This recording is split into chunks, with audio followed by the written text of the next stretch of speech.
안녕하십니까 성도 여러분. 오늘은 넷째 날 3월 8일입니다. 수요일. 말씀의 제목은 임종자리에서의 자선행위입니다. 우리 말씀 나누기 전에 기도하겠습니다. 하늘에 계신 아버지 하나님, 오늘 우리가 이 말씀들을 받아들일 때에 마음에 약간의 부담이 있을 수 있지만, 그러나 이 말씀들을 우리가 순종함으로 하나님께서 우리에게 주신 축복들을 하나님의 사업을 위하여 혹은 하나님의 자녀들을 위하여 쓰임받을 수 있도록 우리의 마음들이 미리 계획되어지고 준비되게 하셔서 미리 많은 문제들을 해소할 수 있는 지혜도 허락하여 주시옵소서. 오늘 주신 말씀 함께 연구하고 말씀의 교훈 따라 순종하는 우리가 되게 하시기를 예수님의 귀하신 이름으로 간절히 기도합니다. 아멘. 예, 감사합니다. 임종자리에서의 자선행위. 여러분, 제목이 그렇게 깊은 의미로 다가오지는 않습니다. 임종이라고 하는 그 순간을 맞이하는 사람들에게는 다 사랑하는 가족들과 또 그동안 살아오던 많은 삶들로부터 단절되어지는 순간 외로움을 느낄 수 있을 것입니다. 그러나 하나님의 백성들은 죽음마저도 하나님께서 허락하시는 축복이라고 하는 사실을 우리가 기억할 때 우리에게 주신 모든 것들을 죽음 앞에서 혹은 그 전에 깨끗하게 정리하고 많은 사람들에게 그 죽음이 참으로 모두에게 축복이 될 수 있는 죽음이 될 수도 있다고 하는 사실을 우리가 기억할 때 그것은 오히려 말씀을 통하여 주시는 권면은 감사한 일이라고 생각합니다. 세상에 많은 사람들이 부모가 나이 많아 늙어지면 모시는 것을 싫어합니다. 많은 경우 꺼려하기 때문에 요즘에 많은 사람들은 어른들에게 이야기하기를 끝까지 재산을 가지고 있어야 자녀들이 그것을 위해서라도 잘한다. 그래서 나에게 잘하는 사람들에게 주겠다라고 그렇게 이야기하라는 것입니다. 우스운 일이지요.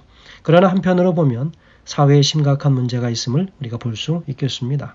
그러나 무엇보다도 그리스도인들에게 있어서 그 일은 우리가 미연에 방지할 수 있는 일임을 우리가 기억하고 오늘 말씀들에서 통해서 보여주시는 이 교훈과 또 이 가이드를 우리가 잘 듣고 또 순종할 수 있는 심령을 갖는 것도 우리 하나님 앞에 감사할 일이라고 생각합니다. 돈은 가지면 가질수록 힘을 사용하고 싶고 또 욕심이 더 많이 생기기 때문에 종종 더 많이 가진 사람들이 더 많은 욕심 때문에 문제를 일으키기도 합니다. 그러나 하나님께서 주신 이 재물은 하나님의 성도들에게 특별히 축복이 되어야 되는 것이지요. 하나님의 청지기들은 살아있을 때나 죽음을 앞두고 있는 그 상황에서나 혹은 죽은 이후에도 모든 이들에게 복이 되어야 합니다. 오늘 주어진 네 성경절들에 주시는 의미들이 있습니다. 디모데전서 6장 17절에 우리가 세상에 아무것도 가지고 온 것이 없음에 또한 아무것도 가지고 가지 못하리니 라고 이야기하고 있습니다. 고린도후서 4장 18절에서는요. 보이는 것은 잠깐이요 보이지 않는 것은 영원함이라. 잠언 30장 8절에서는 기록합니다. 나를 가난하게도 마옵시고 부하게도 마옵시고 오직 필요한 양식으로 나를 먹이시옵소서. 전도서 5장 10절에서는 은을 사랑하는 자는 은으로 만족하지 못하고 풍요를 사랑하는 자는 소득으로 만족하지 아니하나니 이것도 헛되도다 라고 기록하고 있습니다. 세상의 덧없음을 이야기하지요.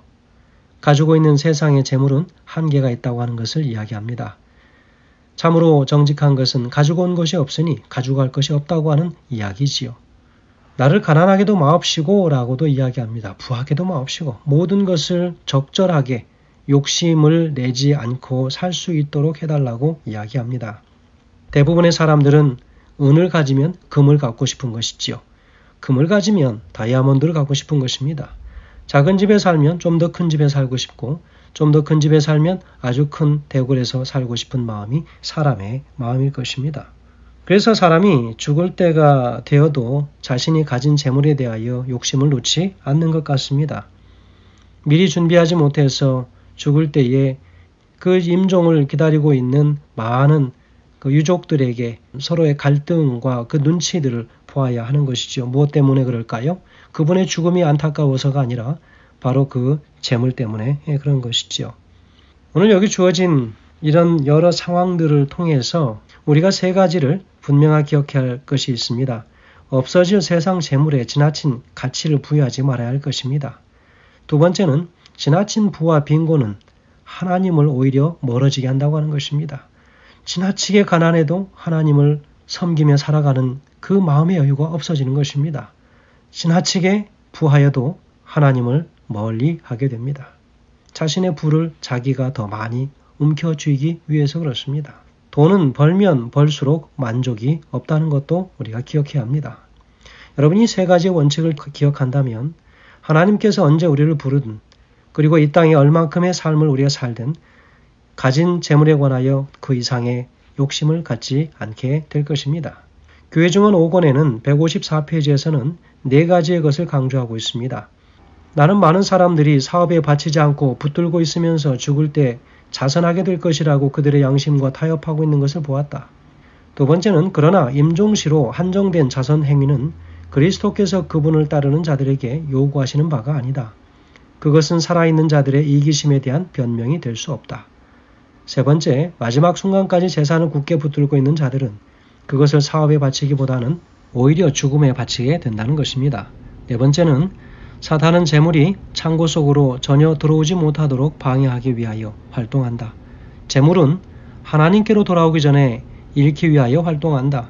재물은 하나님께로 돌아오기 전에 잃어버린 바 되고 사탄은 그렇게 되는 것을 기뻐한다 라고 기록하고 있습니다.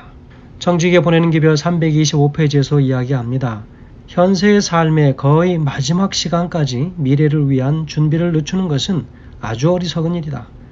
그대의 청지기 직분을 남에게 인계해야 할 때까지 늦추는 것도 역시 큰 잘못이다. 그대가 재산을 위임한 사람들은 그대가 한 것처럼 하지 않을 것이다. 어떻게 부자가 감히 그렇게 큰 모험을 하겠는가? 재산 분배를 임종시까지 기다리는 자들은 하나님보다는 사망 자체에 그 재산을 양도하는 것이다 라고 기록하고 있습니다. 청지기 보내는 기별 35페이지에서도 이야기합니다. 우주에는 우리의 보물을 쌓아둘 곳이 단지 두 곳뿐이다 라고 이야기합니다.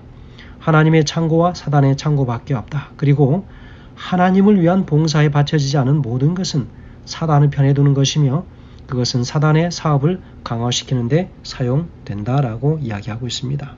성도 여러분, 오늘 우리에게 주어진 많은 것들 우리가 살아있을 동안 열심히 잘 가치 있는 일을 위하여 활용하는 것 중요하지만 그러나 우리의 생명이 다할 때 그것들을 바르게 처리하고 미리 계획하여 모든 일들이 하나님 앞에 영광이 될 수 있는 일을 위하여 계획하는 일은 참으로 중요하다라고 생각이 됩니다. 오늘 주시는 교훈은 사단은 돈의 유혹을 통해 우리를 파멸로 이끌고자 하지만 우리는 하나님의 능력에 힘입어 유혹을 극복하고 지혜로운 청지기가 되어 원수의 저주를 물리쳐야 한다라고 기록하고 있습니다. 오늘 우리에게 주신 이 기별의 말씀들을 기억하고 하나님께서 이 우리가 가진 그 재물을 탐내셔서가 아닙니다. 하나님은 모든 것의 주인이십니다. 그러나 사람의 사는 많은 삶 속에서 서로가 행복하고 아름다운 그 마무리가 될 수 있도록 말씀을 통하여 오늘 우리에게 새로운 지침을 주시는 것임을 감사하면서 오늘 하루 하나님께서 주시는 말씀 기억하며 순종의 길로 우리의 발걸음을 옮기시는 하루가 되길 간절히 소망하면서 말씀을 드립니다. 감사합니다.